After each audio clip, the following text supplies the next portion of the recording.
ಕೇಂದ್ರ ಸರ್ಕಾರ ಮಂಡಿಸಿರುವಂಥ ಬಡ್ಜೆಟ್ಟು ನೇರವಾಗಿ ಹೇಳುವಂಥದ್ದಾದರೆ ಇದೊಂದು ಕಾರ್ಪೊರೇಟ್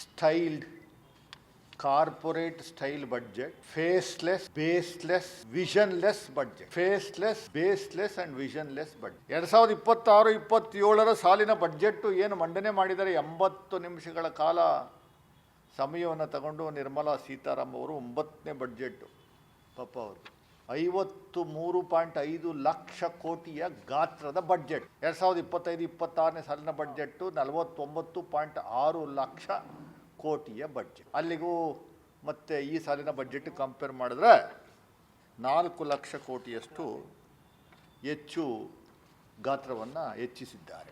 ಗಾತ್ರದ ಬಡ್ಜೆಟ್ ಹೇಳುವಂಥ ಸಮಯದಲ್ಲಿ ನಮ್ಮ ಕರ್ತವ್ಯ ಕೂಡ ವಿರೋಧ ಪಕ್ಷರಾಗಿ ದೇಶದ ಮೇಲೆ ಮಾಡಿರುವಂಥ ಸಾಲನೂ ಹೇಳಬೇಕಾಗಿದೆ. 2014 ಮಾರ್ಚ್ 31ಕ್ಕೆ 1947ನೇ ಇಸ್ವಿಯಿಂದ 2014 ಮಾರ್ಚ್ 31ರವರೆಗೆ ವಿವಿಧ ಸರ್ಕಾರಗಳು, ದೇಶವನ್ನು ಆಳಿದ್ದಂಥ ಸರ್ಕಾರಗಳು ದೇಶದ ಅಭಿವೃದ್ಧಿಗೋಸ್ಕರ ಮಾಡಿದ್ದಂಥ ಸಾಲದ ಒಟ್ಟಾರೆ ಮೊತ್ತ 53.2 ಲಕ್ಷ ಕೋಟಿ.